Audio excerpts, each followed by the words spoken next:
Gladiators were the pride of Rome, professional combatants who entertained the masses in violent confrontations representing Roman martial ethics. From slaves to volunteers, they could reap injury or acclaim, glory or death. On this list, we'll talk about the 10 greatest gladiators who ever set foot in the Colosseum. Number 10. Commodus. Commodus was a Roman emperor who was obsessed with gladiators and dreamed to be one. Now, he's on this list because of his obvious fame, but as far as his actual skills are concerned, well, the gladiatorial fights in which he took part in weren't fair fights at all. His opponents would be wielding wooden gladi, or wooden swords, while he would be wielding a sharp steel one. Also, I highly doubt that any of his opponents was actually allowed to injure him. If that had actually happened, imagine what they would have done to the guy. His favorite combat style was the Secutor style, which was a variation of the heavy Murmillo style, using gladius and scutum, but wearing a different helmet, which was rounded and smooth to counter the net-wielding Retiarius class. Number 9. Thetraites. We don't know much about Thetraites, but we do know that he was a very popular gladiator in ancient Rome, internationally renowned.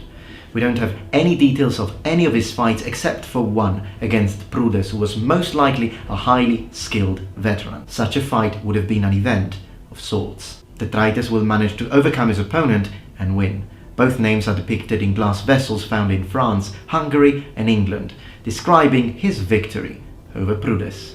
He fought in the Murmillo style, a heavily armored gladiator class reserved for the strongest of men, wearing a helmet with a stylized fish on the crest and wielding gladius and scutum. Number 8. Priscus and Verus. These two skilled swordsmen carved their names in history through their legendary final battle, in which they faced off against each other. Priscus and Verus fought this epic battle in the 1st century AD in the famous Flavian amphitheater. Although we don't know much about Priscus, we do know that by this time Verus would have been already an established and experienced gladiator.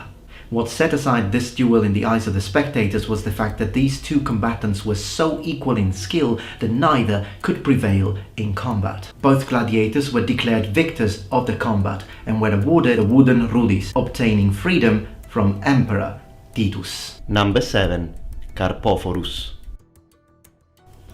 Karpophorus was a bestiarius. Bestiarii were a special kind of gladiators who only fought against wild animals in the arena. This profession being particularly dangerous usually didn't last long, but Karpophorus, going against all odds, managed to slaughter an enormous amount of wild animals in several occasions, becoming Rome's most famous and popular bestiarius. He faced lions, bears, leopards and rhinos. We don't know how accurate the reports of his victories are, or in what conditions these animals were thrown into the pit, but the most famous victory by Karpophorus was a single long combat event where allegedly he defeated 20 animals in a row. Number 6. Marcus Attilius.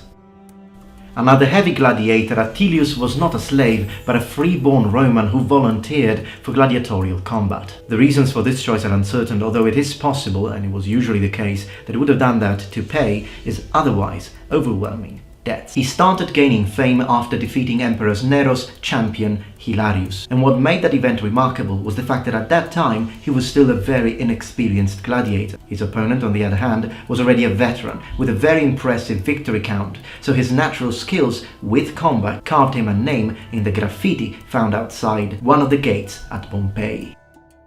Then the next gladiator on this list is probably one of my favorite because he's got one characteristic that no one else on this list has. Now, before talking about this, I'd like to mention the sponsor who made this video possible. So this video is brought to you by Audible, and the reason why I thought it was the perfect sponsor for this video is because if you clicked on this video, it probably means that you like hearing stories, and therefore Audible is perfect for you. And I'm very excited to present this sponsor to you. You see, Audible has the largest selections of audiobooks on the planet, so there is a lot to choose from. I reckon the thing I like the most about Audible is the fact that your audiobooks are yours to keep. With Audible, you can go back and re-listen to your audiobooks anytime, even if you cancel your membership. Your audiobooks are yours, and if you don't like your audiobook, you can always exchange it. You also have free apps for iPhone, iPad, Android and Windows phones. Get your first audiobook for free plus 2 Audible originals when you try Audible for 30 days. Visit audible.com/Metatron or text Metatron to 500 500. So since I mentioned Audible originals, basically you will have access to Audible originals, which are exclusive audio titles created by celebrated storytellers coming from theatre, journalism and much more.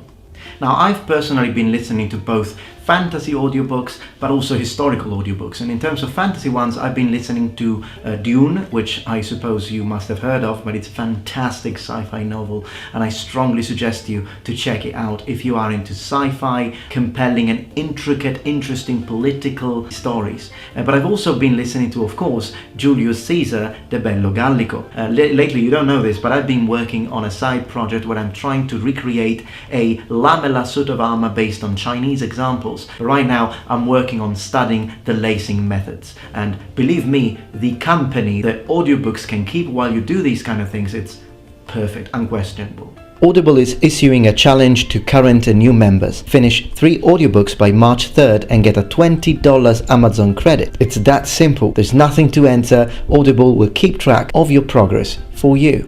So don't forget, get your first audiobook for free plus 2 Audible originals when you try Audible for 30 days.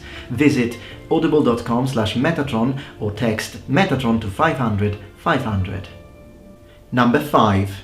Hermes. Hermes' life is a mystery and so are his origins, but what we know about him we owe to the Roman writer Martial, or Martial, who dedicated an entire poem to the man. According to the poet, Hermes was a skillful fighter who enjoyed overwhelming superiority against other gladiators. What sets Hermes aside from all other gladiators is the fact that he did not just specialize into one style of combat, but he was experienced and capable in all styles of gladiatorial fighting, and he even managed to master 3 spectacularly well. He was a multi-class. It would have been exhilarating for the crowd to hear his name and wait impatiently to see what gear their champion was going to use next. Being skilled in all classes, he also knew how to fight them all, including strong areas and weaknesses, making him a feared opponent in the arena. He was basically the mixed martial artist of the classical period. Number 4. Spiculus. Spiculus was one of the most famous gladiators in the 1st century in Rome. Accounts say that no matter the skill of his opponents, Spiculus would prevail. But apart from his actual combat ability, what sets this man aside from other gladiators is the level of his popularity and success. So much so that not only the masses were huge fans, but also the emperor became a massive fan and supporter of Spiculus, showering him with riches, money, palaces and women, making him extremely wealthy. Depictions in several ancient Roman artworks bear testimony to his far-reaching fame. Number 3. Crixus. Crixus was a highly skilled gladiator champion trained in Capua. Although his fighting skills had brought him fame as a gladiator, he's mostly known for being part of a rebellion of 70 gladiators against their ludus, together with the famous Spartacus. For reasons unknown, Crixus will eventually separate from Spartacus, taking with him 30,000 men and moving to probably plunder southern Italy. He will meet his death when facing a Roman legion led by the Roman consul Lucius Gellius Publicola near Mount Gargano in 72 BC. It is said that he fought vigorously and bravely, killing many opponents until being struck down by the professional Roman legionaries. Number 2. Flama.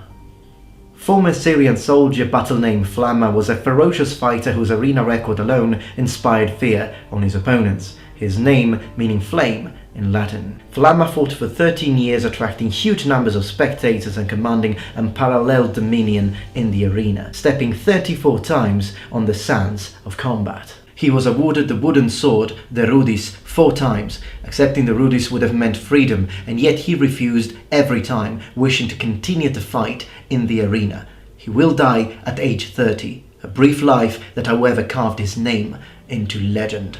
Number 1. Spartacus. As far as we know, although we don't know the details, Spartacus was a captive Thracian soldier taken by the legions and sold to the Lanista, Lentulus Patiatus. He trained with Crixus in the Ludus in Capua.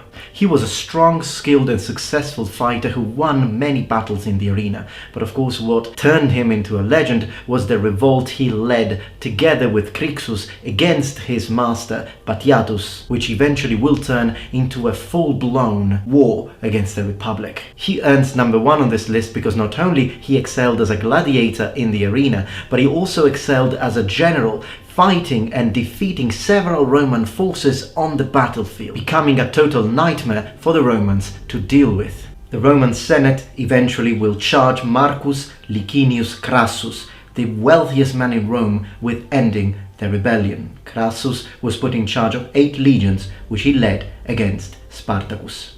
Crassus' legions engaged Spartacus' army and won in several occasions, forcing Spartacus south and successfully blocking his retreat to Sicily. The final battle took place in 71 BC on the present territory of Senerchia, on the right bank of the river Sele, in the area that includes the border with Oliveto, Citra and Calabrito, near the village of Quaglietta. The writers Plutarch, Florius and Appian all claim that he died during the final battle against Crassus, although Appian also said that his body was never found. The Appian Way from Rome to Capua was then filled with the crosses of 6,000 of the survivors of the revolt who were all crucified on the road. And yet his name and legend inspired many films, TV series and this video.